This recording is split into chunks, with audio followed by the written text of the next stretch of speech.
Takki on tyhjä, niin kuin sanotaan. Aina minä olen maalannut omaa kuvia.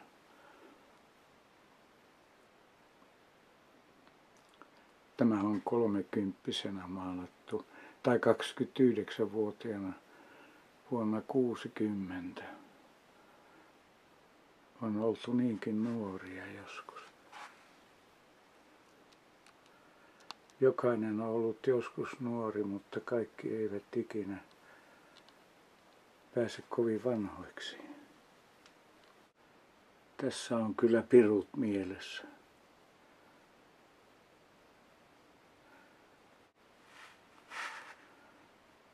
Tuossa on taas ulkoilijan muotokuva. Minä olen kävelijä. Aina minä kävelen. Mä pidän kävelemisestä. Tuossa taidan miettiä, että pitäisikö tässä uudistua, muuttua joksikin muuksi. Ei se onnistu. Taiteilija tekee aina sitä yhtä ja samaa kuvaa. Näin kun katselee yksityiskohtia, niin voi paremmin tarkastella vaikkapa värisävyjä tai pensselin vetoja. Tämäkö on minun käsialani? Tämä se on. Tarkastellaan nyt sitten tätä käsialaa.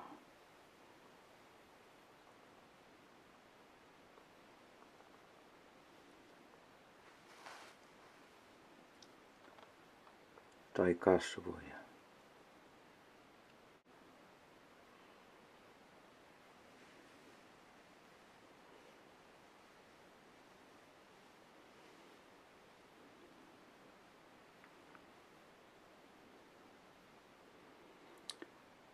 Ja puhuuko kuva enemmän kuin 1000 sanaa?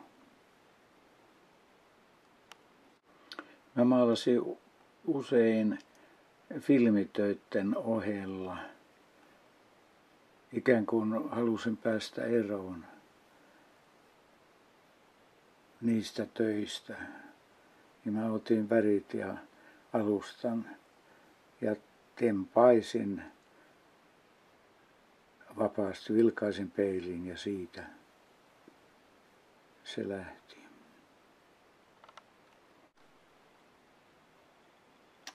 Kuusi vuotta sitten, siis noihin aikoihin, maalasin niin sanottua ikonisarjaa. Tein kaikista läheisistäni ikonityyppiset muotokuvat.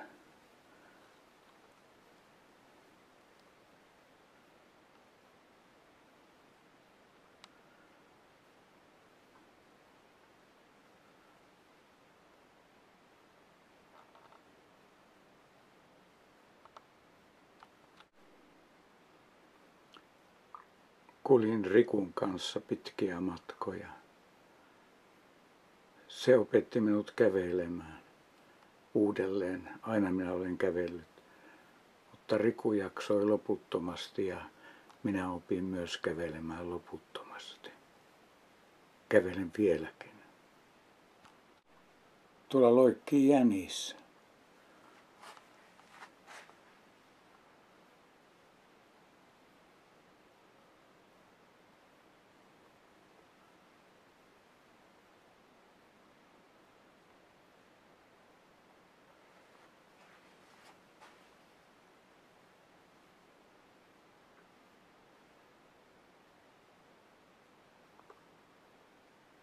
Tämä on minun maisemaani. Ei kummempaa, mutta puhdasta se on. Lumi ei ole likaista. Ja talvihämärässä lehti loistaa. Olisiko tässä sanaton taulu?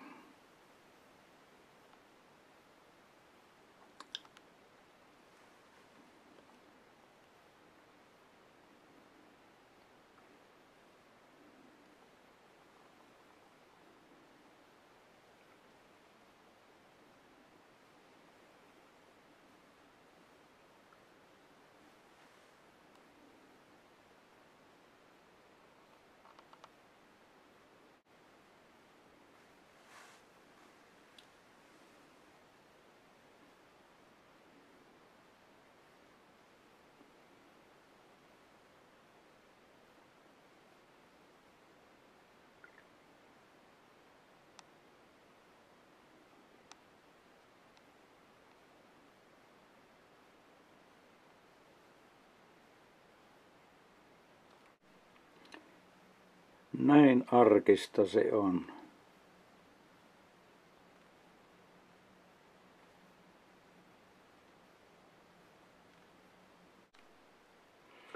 Kuusikymmentäluku oli mielenkiintoista aikaa. Siihen liittyy hyvin vahva poliittinen, nimenomaan vasemmistolainen ilmapiiri. Minä seurasin, mutta minä en liittynyt yhtään mihinkään.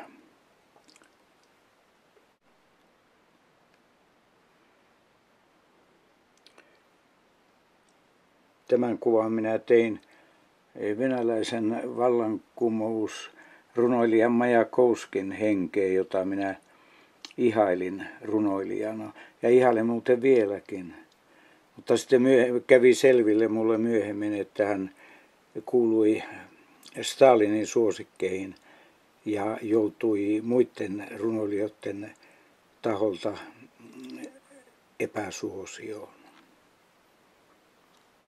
Tässä on 2011, 50 vuotta tuon edellisen kuvan jälkeen maalattu. Yllättäen kyllä väritys on hyvin samanlaista, mutta henki on kyllä ihan toinen. No tietysti 80 vuotta on lasissa, niin olisiko siinä pikkusen viisautta tullut? Tai ainakin epäilyä. Maalasin tämän omakuvan 80-vuotis syntymäpäiväni aattona ikään kuin ilmentämään tätä elämän kautta, mikä nyt tuli ja mikä on. Ja jonka minä ajattelin viimeiseksi maalauksekseni. Katselen omaa kuvia kirjastossa. Vähäsanaiseksi vetää.